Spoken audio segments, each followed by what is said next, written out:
But why, some say, the moon? Why choose this as our goal? And they may well ask, why climb the highest mountain? Why, 35 years ago, fly the Atlantic?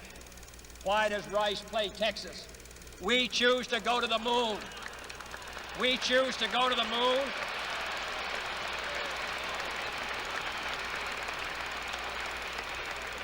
We choose to go to the moon in this decade and do the other things, not because they are easy, but because they are hard.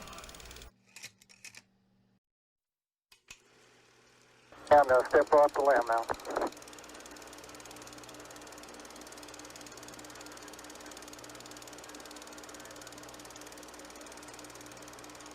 That's one small step for man, one giant leap for mankind. Hey there, I'm Patrick, the Everyday Martian. Today we'll explore whether the roaring 2020s will finally be the decade humanity goes to Mars. You'll find timestamps and links to everything I talk about below. And if you're interested in one day moving to Mars, or you're interested in making life multiplanetary, then make sure you like and subscribe. So, between the day JFK gave that famous speech and the day Neil Armstrong and Buzz Aldrin landed on the moon, there is 2,979 days. That's 2,979 days from an idea to reality. That's pretty good going for such an ambitious idea. So what happens if you apply the same rate of progress to Elon's plans to get to Mars? There are 4 transfer windows between Earth and Mars this decade. August 7th, 2022, September 26th, 2024, November 15th, 2026, and January 3rd, 2029. Well, actually there are 5 windows, but we missed the 2020 window already. There's also a window in 2031, but for now we'll just focus on this decade. These dates are estimates. You'll see a source below where I got the numbers from. There's probably a few days of leeway on either side of those dates, but for now we'll work with those numbers. So let's work backwards. The final day of the decade Elon can launch a manned mission to Mars is January 3rd, 2029. 2,979 days before that is November 7th, 2020. It's come and gone. So in Apollo era terms, we're just a few weeks after Kennedy gave his speech, patting each other on the back, saying, well done, fantastic, so inspiring. But now we actually have to go and do it. Thankfully, Elon and SpaceX have been busy. They had their new full flow stage combustion Raptor engines,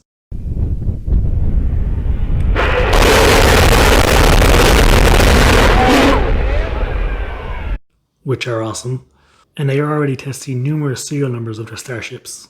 And any day now, Starship SN8 will attempt its first 15-kilometer hop. So great progress is underway. Back in 2016, Elon outlined a general plan, and in typical Elon fashion, it was super ambitious. For the 2022 Mars transfer window, 2 starships for a cargo mission and as a proof of concept. Then for the 2024 window, 2 more cargo ships and at least 1 manned ship, perhaps 2. So Elon wants to land on Mars in less than 1,400 days' time. He wants to go from this to this. Now, that's not impossible, but currently I would say it's quite unlikely. And I hope I'm wrong. And if anyone in the world could actually do it, it's Elon Musk. Whilst I think the 2024 window is quite unlikely, I do think the 2026 and 2029 windows are actually quite feasible. So my prediction is this: the 2022 transfer window won't be utilised. The starships won't be properly ready by then. The next 2 years be spent testing and iterating the starships, ironing out all the kinks, multiple missions to Earth's orbit, and potentially a few moon flybys as well. I think a cargo mission of 1 or 2 starships will go in 2024, and around this time a moon landing mission will also be in the works. And because the moon doesn't have a launch window, we can go there pretty much any time.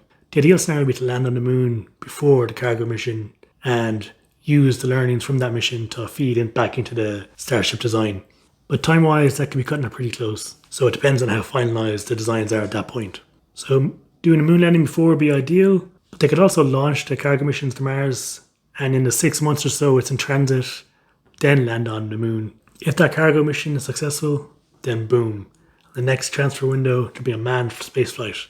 If the cargo mission fails, then they'll try again until it works. So, to recap, 2024 for the first cargo missions, with a moon landing in and around the same time. If the cargo mission is successful, then a manned mission in 2026, leaving 2029 as a secondary goal if the cargo mission fails first. And once there's one successful human mission, then it's just a matter of scaling it up.